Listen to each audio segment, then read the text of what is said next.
الحمدللہ رب العالمین والصلاة والسلام علی رسول الکریم وعلی آلہ وصحبہ اجمعین اما بعد اعوذ باللہ من الشیطان الرجیم بسم اللہ الرحمن الرحیم السلام علیکم ورحمۃ اللہ۔ ایک بہت زبردست حادثہ ملت کے بیچ میں آیا سامنے کہ ایک لڑکی شادی شدہ عائشہ ایجوکیٹڈ لڑکی، اور اس نے اپنے آپ کو ختم کر لیا، خودکشی کر لی۔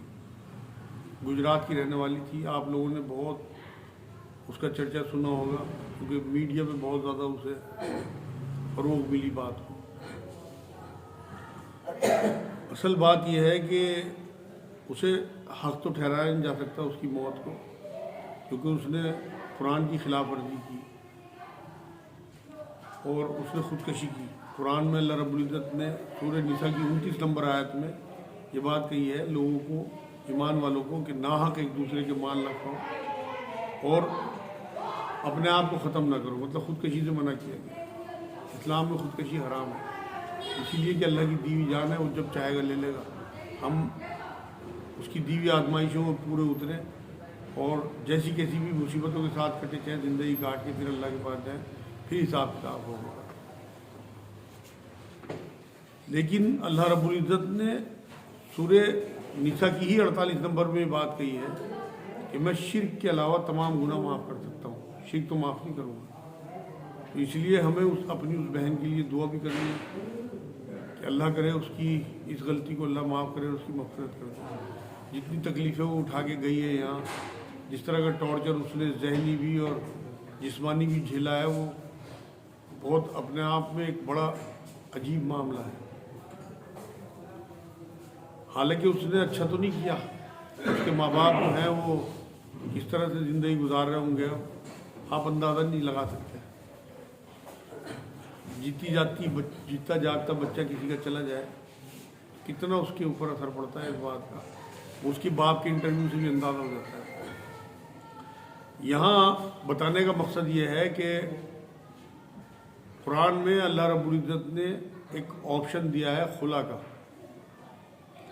دو جگہ قرآن میں سورہ بقرہ کی 229 نمبر آیت اور سورہ نساء کی 128 نمبر آیت کہ عورتیں اگر چاہیں تو کچھ لے دے کے اپنے ان ہسبینڈ سے جن سے ان کی بات نہ بن رہی ہو، انہیں تنگ کرتے ہیں، انہیں پسند نہ ہو، تو خلا لے سکتی ہیں۔ مرد کو طلاق دینے کا اختیار اللہ نے دیا ہے اسلام میں، لیکن عورت کو بھی طلاق لینے کا اختیار ہے۔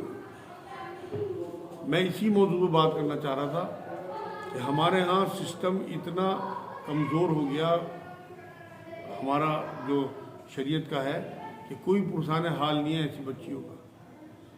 میں بڑے دکھ کے ساتھ آپ کے سامنے بات رکھ رہا کہ میرے پاس روز ہی ایسی بچی آتی ہیں، شاید ہی ایک دن ایسا گزرتا ہو جنہیں ان کے خامندوں نے لٹکا کے رکھا ہوا ہے اور ان کی زندگی برباد ہو گئی۔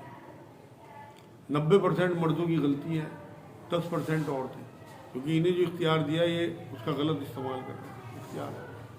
عورتوں کی بھی کچھ معاملوں میں غلطی ہیں جو نظر آتی ہیں مجھے، کہ وہ بعض اپنے سسرال والوں کو بے انتہا پریشان کرتی ہیں، لیکن وہ 10-20% ہے۔ 80-90% غلطی لڑکے یا لڑکے والوں کی ہوتی ہے۔ اس میں بچیوں کو ٹارچر کیا جاتا ہے دہیج کے نام پہ، جو بڑی بڑی شادی ہوتی ہیں ان میں چیزیں دیکھ کے یہ لالچی لوگ جو ہیں پھر اپنی بہوؤں کو ٹارچر کرتے ہیں، توقع کرتے ہیں کہ یہ ہمیں بھی ایسی چیز لا کے دیں۔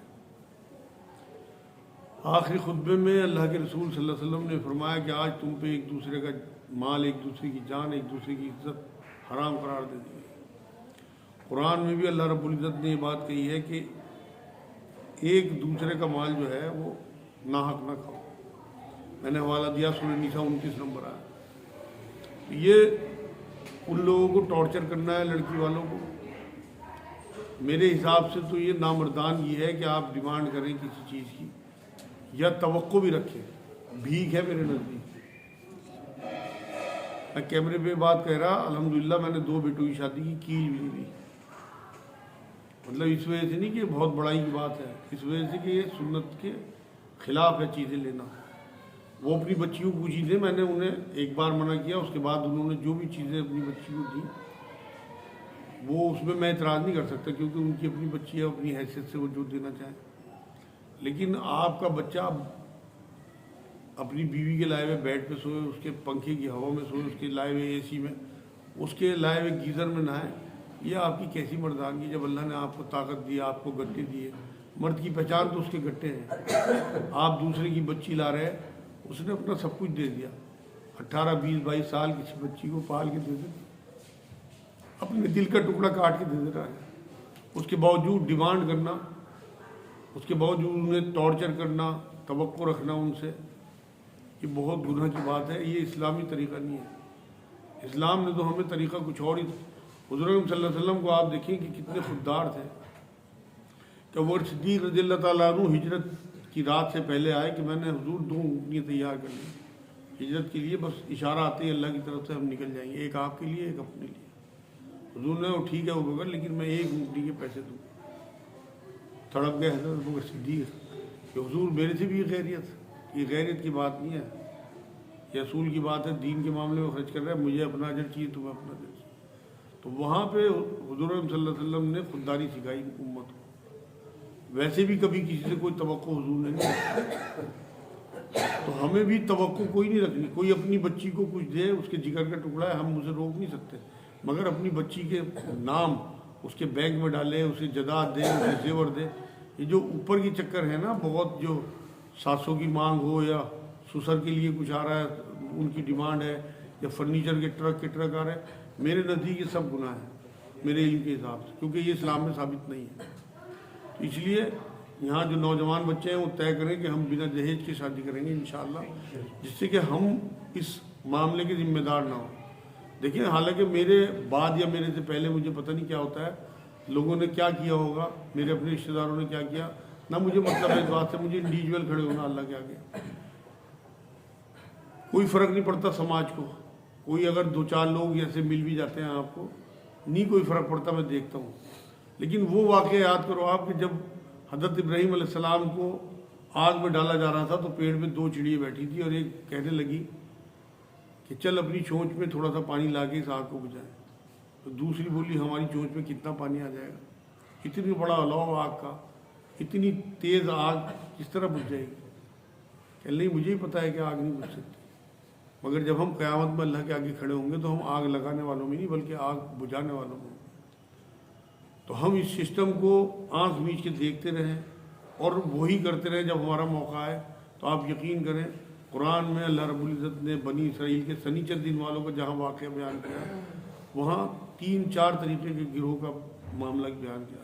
ایک تو وہ جو یہ ہیلا کرتے تھے کہ مچھلیوں کے لیے گڈھا کھود دیتے تھے، جمعے کو اور سنیچر کو اس میں مچھلی آ جاتی تھی، اتوار کو پکڑ لیا کرتے تھے۔ ایک وہ گروہ تھا جو انہیں منع کیا کرتا تھا کہ یہ کام نہ کرو، یہ اللہ کے حکم کے خلاف ہے، ہیلا ہے، باہر نہ ہے۔ ایک وہ گروہ تھا جو چپ چاپ جو ہے وہ خاموشی سے دیکھتا رہتا تھا، مطلب ملوث بھی نہیں تھا اس میں، لیکن انہیں منع بھی نہیں کرتا تھا۔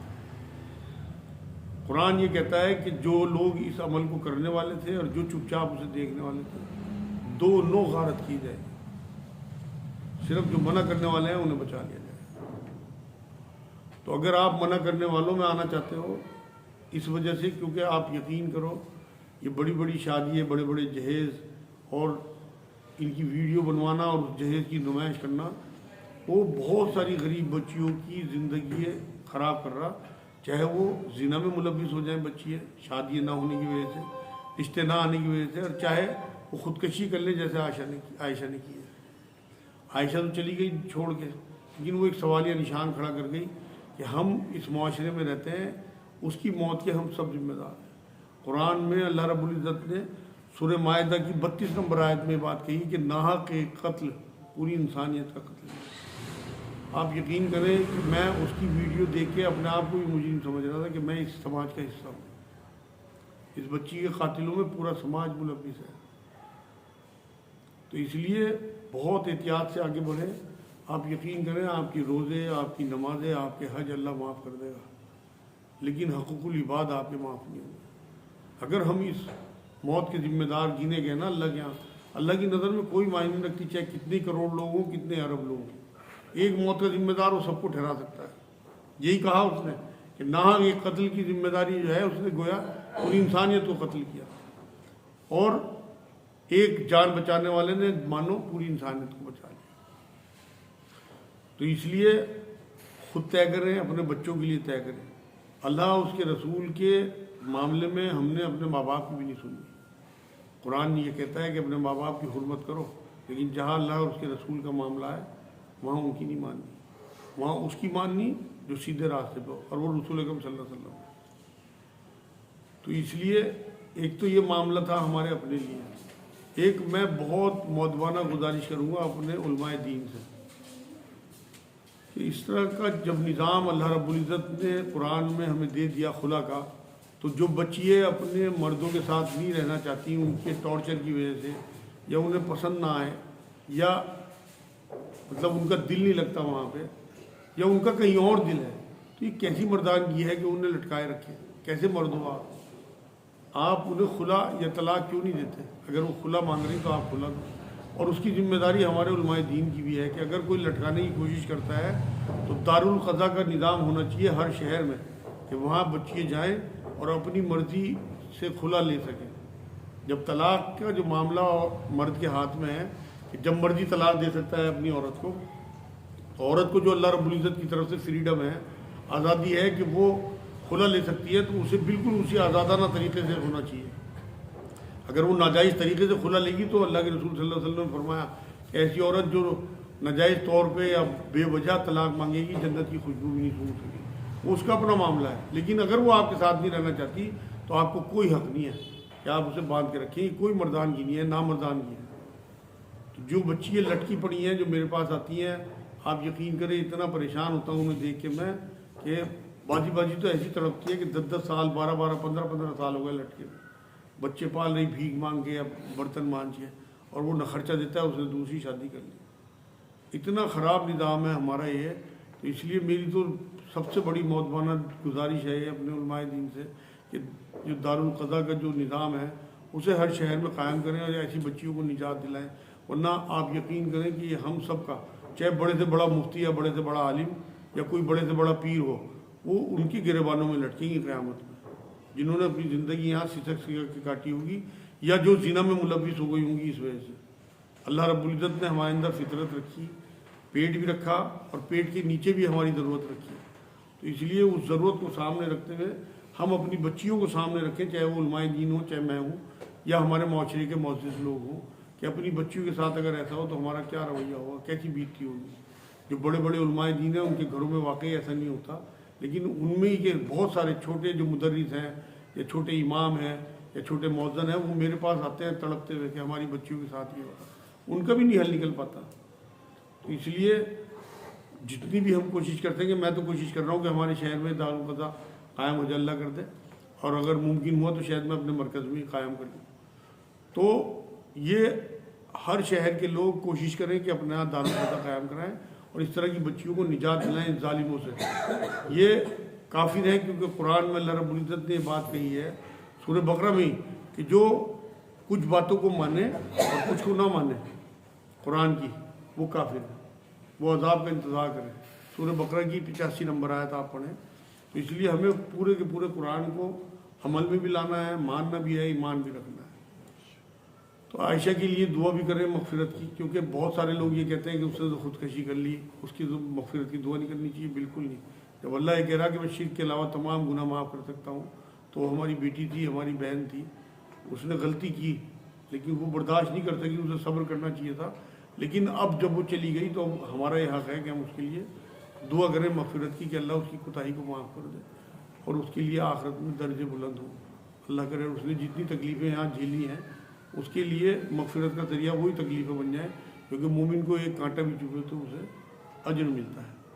بس مجھے تھوڑی سی بات یہی کرنی تھی، اب کسی کے ذہن میں کوئی سوال ہو تو کریں۔